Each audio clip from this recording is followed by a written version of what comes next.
با سلام. فنجان لپرتو دور ننداز. برای دورش از این نگینایی که حالت متری دارن و مرواریدن تهیه کن و با چسب دور تا دورش بزن. یه پاپیون هم روش بذار و یک مروارید. 4 یا 3 تا هر چند تایی که میخوام. برای ما میخوام جا کلیدی درست کنیم. پیچ میاریم و به یه ظرف 1 بار مصرف میذاریم.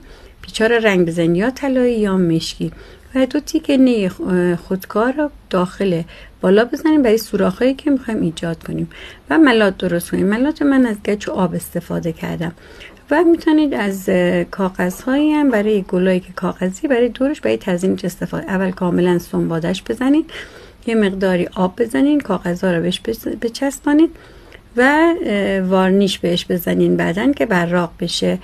دور تا دورش هم میتونین مهره بزنین. اگر به دکوراسیون علاقه داری 1 دقیقه وقت بذار. بقیه پستام هم ببینین. پستم بفرست برای دوست هنرمنده.